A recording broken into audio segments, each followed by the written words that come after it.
fragrances that completely blew me away.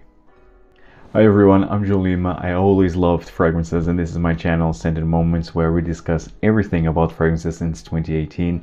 And in this video, like I said in the intro, we will be talking about 10 fragrances that completely blew me away.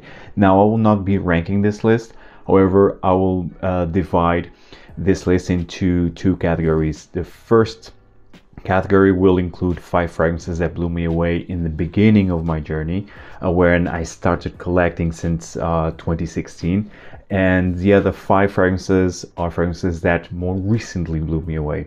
So let's start off first with the fragrances that blew me away back in the early days of my fragrance journey. And the first one is from the house of Tom Ford, Tobacco Vanille.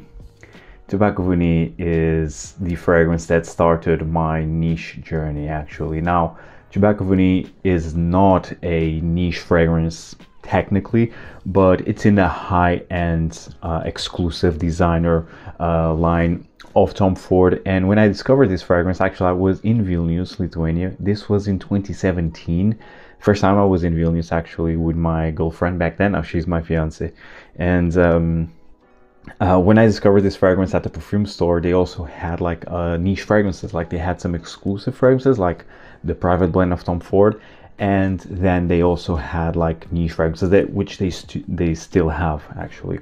And yes, like the first time I smelled Tobacco Vanille, I was like, wow, what is this? Fragrances can't smell like this. I mean, wow, amazing. So this is a spicy vanilla tobacco with dried fruits. It's such a delicious, addicting, borderline decadent fragrance. I absolutely love this one.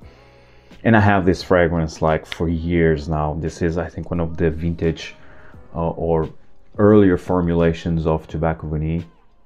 And yeah, and I absolutely love it. I have no issues with performance.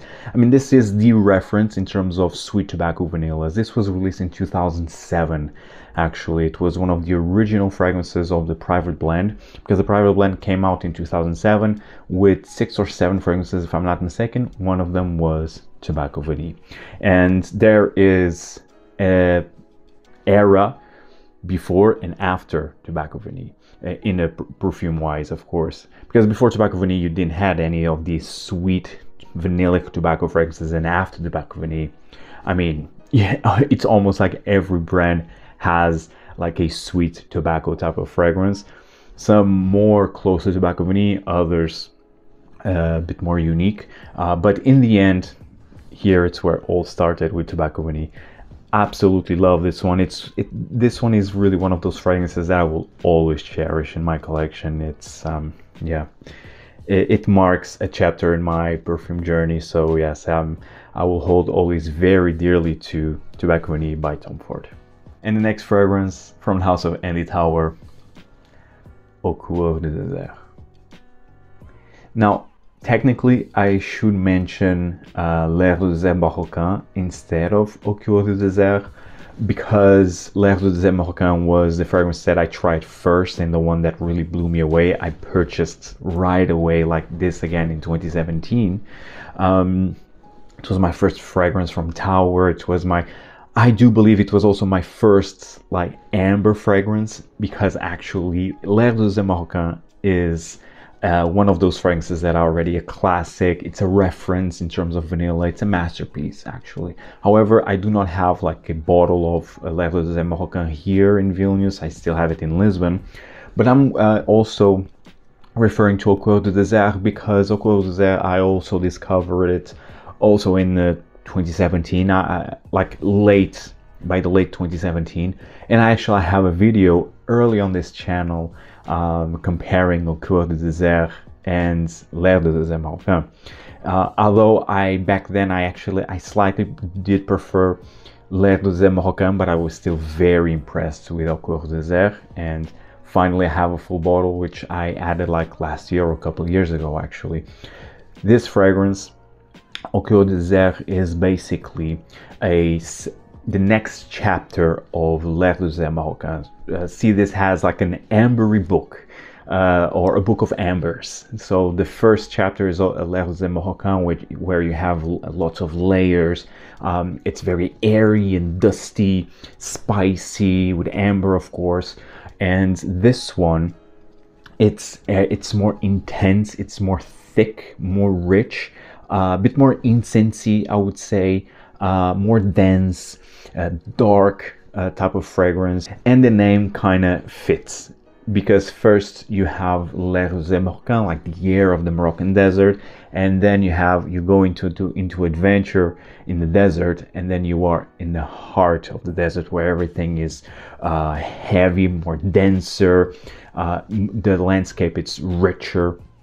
And so it's definitely how Au Coeur du Désert comes. Like, it's a richer, more intense fragrance, which I absolutely love. And you cannot go wrong with either, like both Les Rosés Marocains and Au Coeur du Désert. I think both are worth having. References, these two are references in terms of amber fragrances, so I highly do advise to check these two out, Les Rosés Marocains and Au Coeur du Désert. The next fragrance, this is from the house of Papillon Artisan Perfumes, and it is Anubis. This one I discovered, I don't know, back in 2019, 2018 actually, but just later on, like 3 years ago, it's when I was able to purchase a full bottle, and I absolutely love it. So again, I first discovered this one back in 2018, 2019. And when I tried this at a sample of a friend, actually, I was like blown away immediately. It was so rich, so intense, so different from anything that I have tried since until then. And I was just like immediately in love with this fragrance. And I had actually 2 samples of this fragrance. I wore it out. And then back like 2-3 years ago, it's when I finally add Anubis, and this was one of also it was my first experience with this brand, and yeah, amazing, really amazing experience. And I highly do advise to check the entire house of Papillon Artisan Perfumes, which I've been talking about actually quite frequently. It's a fantastic brand from UK, Liz Moores. She is the founder and the parfumeur of Papillon fragrances. So Anubis is a very thick, rich, heavy, like dusty, dark, incensey, a bit spicy leather, but the leather here, it's more of a suede with some animalic undertones. It's so good. It's really amazing, spectacular, really. No, I never smelled anything like this before, and even to this day, this for me, it's very unique. Oh, it really smells like ancient, really like ancient Egypt, as the name implies, of course. Oh man, it's so good, and the performance is fantastic. I would say that this is my favorite from this brand, Papillon. But again, they have so many great offerings. I have currently 4, but I still want to add Salome and Angelique. And I'm very curious to smell the new one, Epon, I think it's the name. Very curious to try that one as well, released this year, 2024. But yes, highly advised to check this one out, Anubis by Papillon Artisan Perfumes. Next fragrance is from House of Dior, Homme. And this was back in 2017, I think, or late 2016. Man, when I tried this one, it was, everything changed. Man, this is, I'm always saying this, if I would have one signature scent, it would be Dior Homme. It's how much I love this one. This was the first iris fragrance that I tried. It was love at first sniff. This is so sensual and yet so versatile, so elegant. I mean, it's everything that you want in a fragrance, really. And great performance as well. Now, of course, this is the original, not the 2020 version. And this is all about this makeup-y iris with some musk, some suede, some woods. And it has a bit of a cacao feel in here as well, but not as intense as in Dior Homme Intense. But it's still here, like it's a powdery cacao with this amazing makeup-y iris. I absolutely love this one, as you can tell by the amazing dent here. Yes, I love this one. Dior Homme is a masterpiece, one of the best designer fragrances created in this century, and I highly advise to check this one out. Now currently it will say Dior Homme original here, and yes, I really do advise to check this one out, no matter where you currently stand in your fragrance journey. I mean, this is one of those fragrances you really need to try at least once in your lifetime. It's Dior Homme. And last but by no means least, within this first 5 fragrances that blew me away in the beginning of my fragrance journey, this is from House of Maison Francis Courtier, Oud Satin Mood. This was my first approach to an oud rose fragrance, and this was in the early, I would say 2018 / late 2017.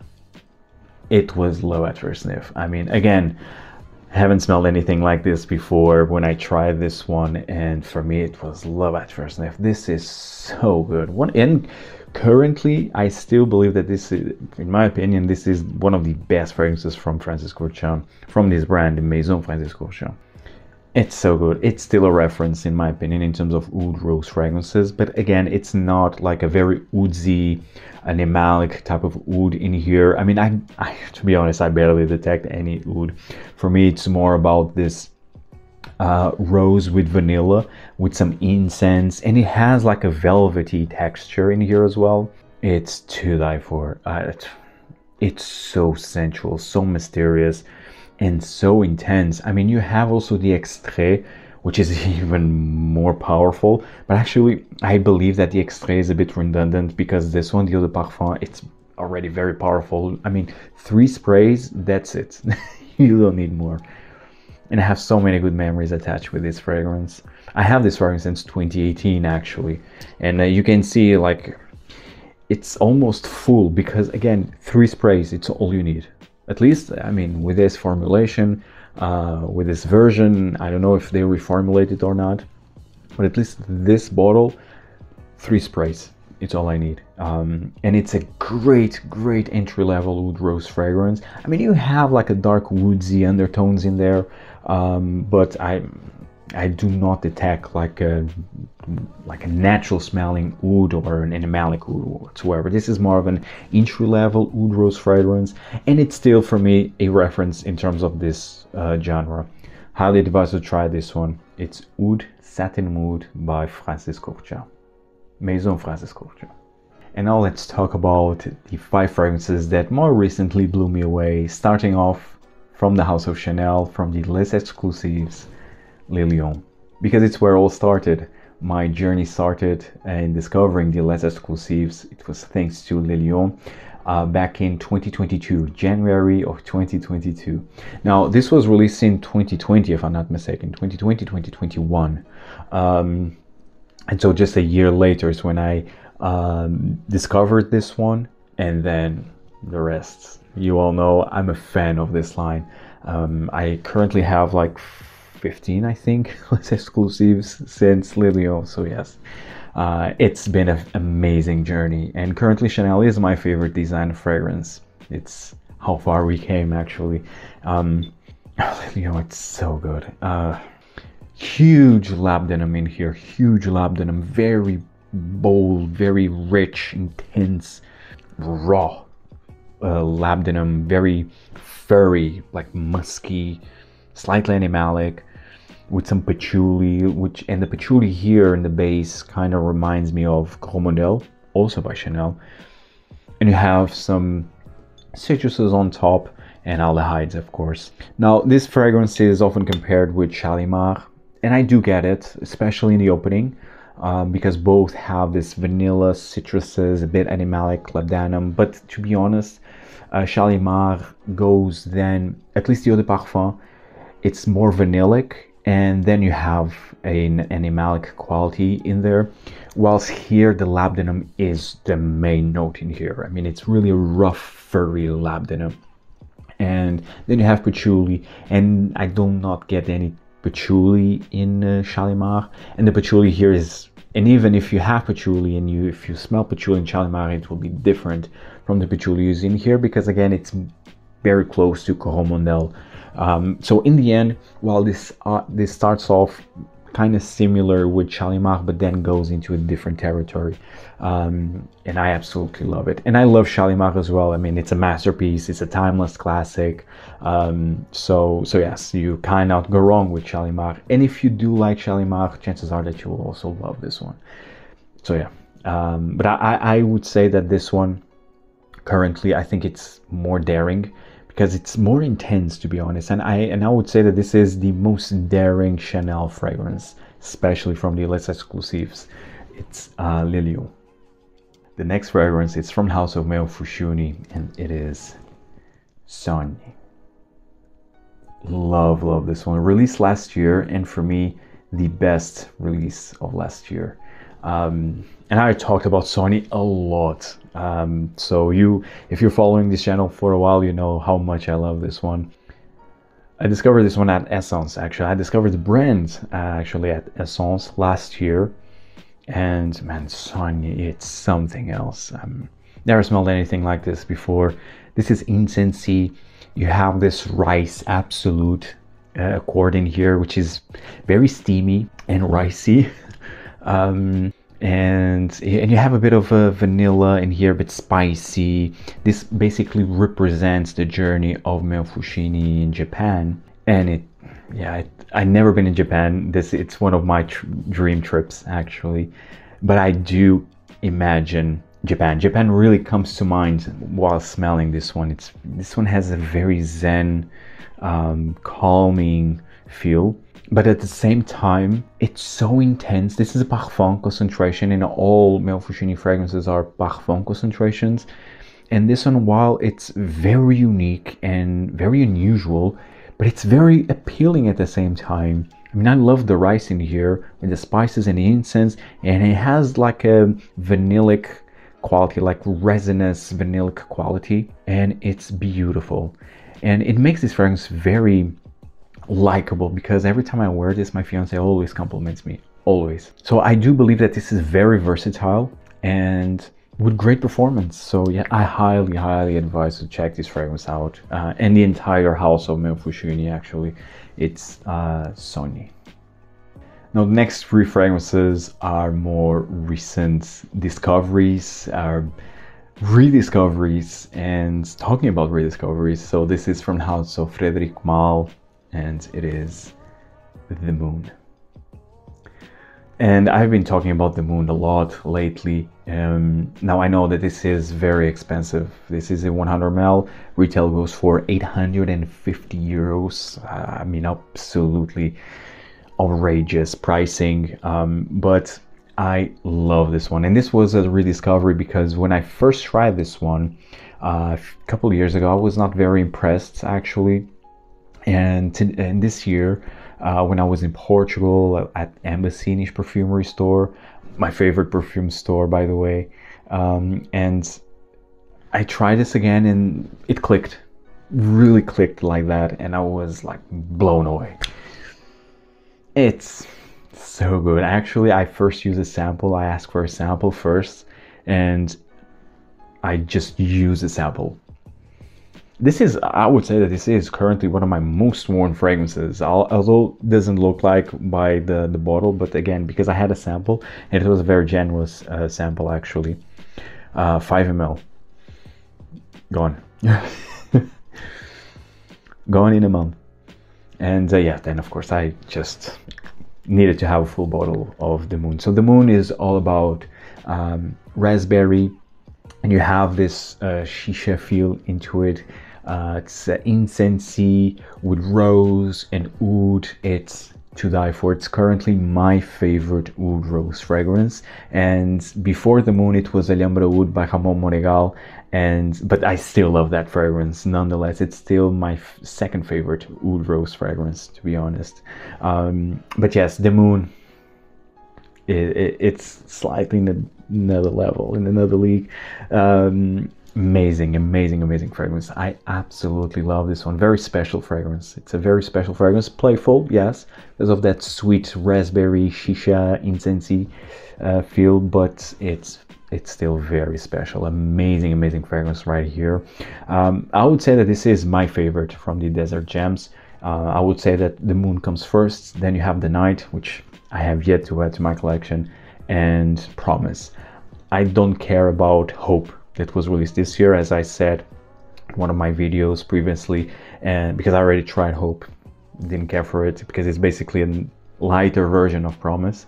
And also I do not care for Dawn, to be honest, unfortunately, because I love Carlos Benahim work and I love Music for a While created by Carlos Benahim, but Dawn is just meh. To be honest, for me it was like a more likable version, more, let's say, mass appealing version of The Night. I found it to be, because The Night is a very challenging oud, like has this blue cheese type of smell into it, and Dawn is more refined in that regard. But it's still like I can see The Night in Dawn, but Dawn being more versatile and more likable, basically. Didn't care for it. I prefer The Night. So I would say these three are my favorites: The Moon, The Night, and Promise. But yes, highly advised if you're searching for the perfect oud rose fragrance, The Moon. The next fragrance is from House of Amouage, and it is Epic 56. This is more specifically Epic Woman 56, and this is a beautiful bottle. I really love how the exceptional extrait bottles come across, like very luxurious. This one actually was my first approach. It was my first experience with Epic Woman, because I always heard so many good things about Epic Woman, because I already had Epic Man, and Epic Woman was created by Cécile Sorokian. It was one of her first fragrances, and I think it was her first fragrance in Amouage, if I'm not mistaken, because Epic Woman came way earlier than Epic 56, of course. So I tried Epic 56 first, and I was immediately blown away. Like, wow, what is this? What I've been missing? So this is, wow, this is rose, very rosy, very intense, a bit jammy rose, but very complex still. You have incense, you have spices like nutmeg, pepper, you have like a mossy green undertones, like dark green undertones, very resinous, woodsy. I mean, this is so good. It's amazing. This fragrance is amazing. I really advise to check this one out. This has, although this is marketed for women, but this is, I would say that it's more masculine than feminine in my opinion. Again, all fragrances are unisex. Everything in terms of genres, if it's for men or for women, it's marketing. It's just marketing. So keep an open mind and just try all fragrances and wear the ones that you like, simply put. And so this is so thick and rich, and wow, it's really breathtaking. And I tried as well the Eau de Parfum just to see how it compares. And honestly, if you already have the Eau de Parfum, you don't need the extrait, to be honest. Because I didn't have the Eau de Parfum, I just went with the extrait. So this is the advice that I would give you. If you do not have the Eau de Parfum of Epic Woman, just go with the extrait. It's more rich, a bit more intense, and the performance, of course, it's really good. But if you already have the Eau de Parfum, you can just stick with it, because in terms of smell, it's not that different. I would even say that the Eau de Parfum, it's a bit more complex in a way that you feel more the layers and how it changes. But and the performance also, it's not that bad, honestly. So again, if you have the Eau de Parfum, unless you really love the Saint DNA, I mean, of course, be my guest and go with the extrait as well. If you don't have the Eau de Parfum, go with the extrait, in my opinion. Amazing. Highly advised to check this one out. Epic Woman 56. And last but by no means least, I've been loving this fragrance. I mean, non-stop. From the house of Hermès, from the Hermès essence, Violette Volynka. Created by Christine Nagel, and I would say that this is currently my favorite fragrance from her, from Christine Nagel. This fragrance is, it's amazing, like so unique. a lot of people say that this maybe is like a deviation, or it's inspired by Coeur, which is, it's my favorite Hermès essence fragrance, created by Jean-Claude Helena.